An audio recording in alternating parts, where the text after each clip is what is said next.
আমরা চতুর্থ অধ্যায়ের মাহাত্ম্য আমরা শ্রবণ করি, সেখানেও খুব সুন্দর, এটা হলো জ্ঞান কর্ম সন্ন্যাস যোগ। এই অধ্যায়েরও খুব সুন্দর কথা আছে, এর কথা আরো অদ্ভুত। বারাণসীর গঙ্গার তীর, সেখানেও এক ব্রাহ্মণ বাস করতেন, নাম তার, সেখানে সেই সাধুর নাম হলো ভরত। সেই ভরত মুনি তিনি কি করতেন, এই কাশীতে বাস করতেন আর তীর্থ পর্যটন করে বেড়াতেন, ঘুরতেন। কে বলছেন? আমি বলছি না, কিন্তু নারায়ণ মা লক্ষ্মীকে শোনাচ্ছে, সেই প্রসঙ্গই আমার ভোলানাথ মা পার্বতীকে শোনাচ্ছে। এটা কোনো সাধারণ কারোর বলা কোনো কাহিনী বা গল্প কথা নয়। কি বললেন? যে বারাণসীতে গঙ্গার তীরে কাশীতে এক বৈষ্ণব থাকতেন, সাধু থাকতেন, নাম তার ভরত। আর এই ভরত মুনি তীর্থ পর্যটন করতেন, ঘুরে ঘুরে বেড়াতেন। এই তীর্থ পর্যটন করতে করতে এক সময় এক জঙ্গলে এসে উপস্থিত হয়েছে। পদব্রজে ভ্রমণ করতেন, এই যেরকম আগেরটাও শোনালাম, পদব্রজে ঘুরতেন, যেখানে রাত হতো সেখানে বিশ্রাম নিতেন। ভরত মুনিও আজকে পথ চলতে চলতে এক শহরের একদম প্রান্তে এসে উপস্থিত হয়েছে। সেখানে এক বন রয়েছে, দুটো বেল গাছ রয়েছে, বিশাল আকৃতির দুটো বেল গাছ, আর সেখানেই রাত্র এসে গেছে। ভরত মুনি কি করেছে, ওই বেল গাছের গোড়াতেই বিশ্রাম নিতে বলে ঠিক করেছে, বিশ্রাম নেবে এখানে। কিভাবে বিশ্রাম নেবে? বিশাল প্রকাণ্ড দুটো বেল গাছ, আর দেখবেন বড় গাছ হলে শিকড়গুলো মাটির উপরে লম্বা হয়ে হয়ে ছড়িয়ে যায়, তো এমন বেল গাছ তাদের শিকড়গুলো ছড়িয়ে গেছে। আর ভরত মুনি কি করেছেন, একটা বেল গাছে মাথা দিয়েছেন, বালিশ করে নিয়েছেন, একটা শিকড়ের উপরে মাথা দিয়েছেন, আর একটা বেল গাছের উপরে তার সেই চরণ রেখেছেন। মানে দুটো বেল গাছকে শুয়েছেন, একদিকে মাথা বালিশ করে, আরেকদিকে চরণ। সকাল হয়েছে, আর এই ভরত মুনির অভ্যাস ছিল কি, তিনি নিত্য প্রত্যেক দিন শোবার আগে মোবাইল দেখতেন না। তাহলে কি করতেন? চতুর্থ অধ্যায় পাঠ করতেন। চতুর্থ অধ্যায় সম্পূর্ণ পাঠ করে তারপরে ঘুমাতেন। সমগ্র চতুর্থ অধ্যায় পাঠ করেছেন, ঘুমিয়ে গেছেন। সকাল হয়েছে, তিনি আবার রওনা দিয়েছেন পর্যটনের জন্য, তীর্থে ভ্রমণের জন্য। এদিকে দেখতে দেখতে 5-6 দিন যেতে না যেতেই ওই বেলগাছ দুটোই মরে গেছে, দুটো বেলগাছে মরে গেছে। আর ওই যে বেলগাছে যে আত্মা, যারা বেলগাছ হয়েছিল, সেই দুই আত্মা এখন গিয়ে ঢুকছে এক ব্রাহ্মণ বাড়িতে। এক ব্রাহ্মণ পত্নীর গর্ভে তারা জন্ম নিয়েছে, 2 কন্যার জন্ম হয়েছে। ওই 2 বেলগাছ 2 কন্যা রূপে জন্মগ্রহণ করেছে। এদিকে ভরত মুনি তীর্থ ভ্রমণ করতে করতে আবার চলে এসেছেন বারাণসীতে। দেখতে দেখতে একে একে 17টা বছর পার হয়ে গেছে। ওই 2 কন্যার জন্ম হয়েছে, 2 কন্যার আজকে 17 বছর বয়স হয়ে গেছে।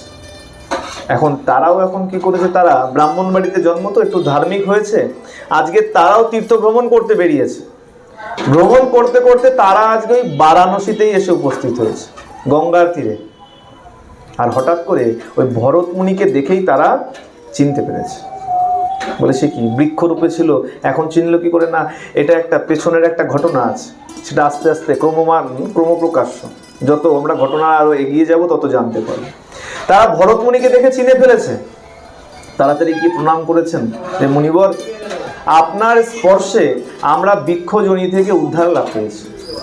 আমরা বৃক্ষ হয়েছিলাম, আপনার স্পর্শ পেয়ে আমরা সেই বৃক্ষজনি থেকে উদ্ধার লাভ করেছি, করে আজকে আমরা এই মনুষ্য দেহ পেয়েছি। ভরত মুনি বলছে, সে কি, আমি কবে বা তোমাদের স্পর্শ করলাম, আর আমি কিভাবেই বা তোমাদের উদ্ধার করলাম? আমার তো কিছু মনে পড়ছে না। যদি তোমরা আমাকে বলো তাহলে আমার বুঝতে সুবিধা হবে। আমি বুঝতে পারছি না আমি তোমাদের কবে স্পর্শ করেছি আর কিভাবেই বা উদ্ধার করলাম। তখন ওই 2 কন্যা বলছে, শুনুন মুনিবর, এটা জানতে গেলে একটু পেছন থেকে জানতে হবে।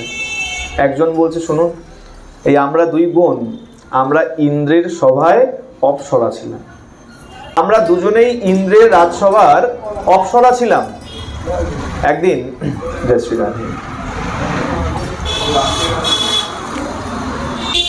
সেই 2 কন্যা বলছে যে, মুনিবর, আমরা ইন্দ্রের সভায় অপ্সরা ছিলাম, নৃত্য করতাম। এক পবিত্র স্থান ছিল, তার নাম হলো ছিন্ন পাপ। আর সেইখানে গোদাবরী নদীর তীরে এক ঋষি বসে ধ্যান করতেন, তপস্যা করতেন। তার নাম সচতপা। কি নাম? সচতপা। তো সেই ঋষি এমন তপস্যা করতেন, ব্রহ্মা পর্যন্ত তার দর্শন করবার জন্য আসতেন। চিন্তা করুন তপস্যা কত সাংঘাতিক। ব্রহ্মা রোজ এই সচতপা ঋষিকে দর্শন করবার জন্য আসতেন। ইন্দ্রের মনে ভয় হয়ে গেছে যে এই সচতপা ঋষি এত তপস্যা কেন করছে। গদির ভয় থাকে তো, চেয়ারের ভয় থাকে না? দেখবেন এখন আমরা এই ঠান্ডার সময় চেয়ার ছেড়ে কেউ উঠতে চাই না, তাই না? আমি উঠলাম আর যদি কেউ নিয়ে দখল করে নেয়, তাহলে এই প্লাস্টিকের চেয়ার, কাঠের চেয়ারেরই এত যদি ভয় থাকে, তাহলে ইন্দ্রর চেয়ারে পেলে কত ভয় আছে চিন্তা করে। ইন্দ্র চিন্তা করছে এত তপস্যা কেন করছে, এত তপস্যা কেন করছে? না জানি ও আমার পদের লোভে এত তপস্যা করছে। তা কি করা যায়? আমার জায়গায় পৌঁছানোর আগে ওর এই তপস্যা নষ্ট করে দেবে। কি করেছে? ওই আমাদেরকে ডেকেছে, আমাদের ডেকে বলেছে যাও গিয়ে তার তপস্যা নষ্ট করে এসো। আমরা কি করব? আমরা তো দাসী, আমাদের যেমন আজ্ঞা দিয়েছে আমরা তেমন চলে গেছি। সেখানে গিয়ে নৃত্য করতে আরম্ভ করেছি, গীত বাদ্য নৃত্য করতে আরম্ভ করেছি। নৃত্য করতে করতে কখনো আমাদের অঙ্গের বসন স্খলিত হয়ে গেছে। আর ঋষি আমাদেরকে সেই দেখা মাত্রই ক্রুদ্ধ হয়ে আমাদের অভিশাপ দিয়ে দিয়েছে। তোরা নির্বস্ত্র হয়ে এভাবে আমার সামনে দাঁড়িয়ে আছিস, তোদের বস্ত্র পরার প্রয়োজন নেই, যা। হাতে কমণ্ডলু থেকে জল নিয়ে অভিশাপ দিয়ে দিয়েছে। বস্ত্র পরার যখন এত তোদের অনিচ্ছা, অনীহা, যা তোরা গিয়ে বৃক্ষজনি প্রাপ্ত হ, গাছ হয়ে যা। সে জলের ছিটা যেই দিয়ে অভিশাপ দিয়ে দিয়েছে, আমরা বৃক্ষজনি প্রাপ্ত হয়েছি। আমরা তো বুঝতে পারিনি, চরণে লুটিয়ে পড়েছি। হে ঋষিবর, আমাদের কোনো ইচ্ছা নেই আপনার তপস্যা ভঙ্গ করার, আমাদের কোনো ইচ্ছা নাই। আমরা কি করব? আমরা তো ইন্দ্রের অপ্সরা, ইন্দ্রের দাসী। আমাদেরকে যেমন আজ্ঞা দেওয়া হবে তেমনই তো আমাদের কর্ম করতে হবে। ইন্দ্রের আজ্ঞায় আমরা এসেছিলাম, আর আপনি অভিশাপ দিয়ে দিলেন। কৃপা করুন, আমাদেরকে উদ্ধারের পথ বলে দিন। তখন ঋষি বলছে আচ্ছা বেশ যাও। বলে না ঋষির স্বভাব, ঋষি যেমন দুষ্ট হয়ে যায়, হ্যাঁ ভোলানাথের মতন, যত তাড়াতাড়ি দুষ্ট হয়ে যায় তেমন বোঝা মাত্রই তুষ্ট হয়ে যায়। ঋষি বলছেন, সচতপা মুনি বলছেন আচ্ছা বেশ যাও, চিন্তা করো না। যেদিন মহর্ষি ভরতের তোমরা স্পর্শ পাবে, ঋষি ভরতের স্পর্শ যেদিন পাবে সেদিন তোমাদের উদ্ধার হবে। আর শোনো, আমি তোমাদের একটা আশীর্বাদ করছি। এই কি কারণে তোমাদের বৃক্ষজনি প্রাপ্ত হলো, কেন তোমরা বৃক্ষ হলে, কি কারণ, সেই সব কথা তোমাদের মনে থাকবে। এই কারণে ওই বেলগাছ থেকে যখন আবার মনুষ্য হলো, মনুষ্য হওয়ার পর বারাণসীতে ভরত মুনিকে দেখা মাত্রই তারা চিনতে পেরেছিলেন। তাদের স্মৃতিতে ছিল যে আমরা কেন বৃক্ষজনি প্রাপ্ত হয়েছিলাম, আর এই ভরত মুনি বা কে ছিল। এই মনে থাকার জন্য এই বারাণসীতে যখন তীর্থ ভ্রমণ করতে গেছে, ভরত মুনিকে দেখা মাত্রই চিনতে পেরেছেন, প্রণাম করেছেন। বলে দেখুন, সেই কারণেই আমরা এই দুই বোন বৃক্ষজনি প্রাপ্ত হয়েছিলাম।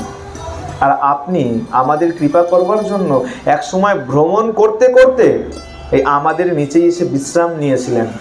আর যেই সময় আপনি সেই শ্রীমদ্ ভগবদ গীতার ৪র্থ অধ্যায় পাঠ করেছেন, সেই মুহূর্তে আমাদের উদ্ধার হয়ে গেছে।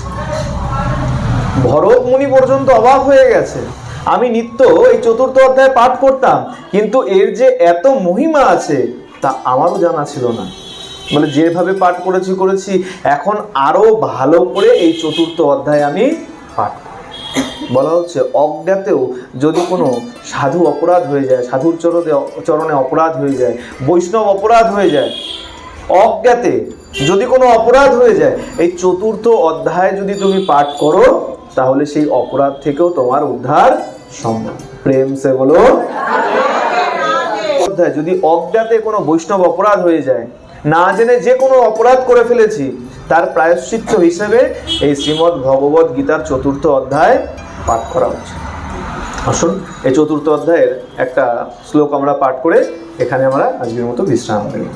চাতুর্বর্ণং ময়া সৃষ্টং গুণ কর্ম বিভাবসং তস্য কর্তারমপি মাং বিদ্যো কর্তারম ব্যাম।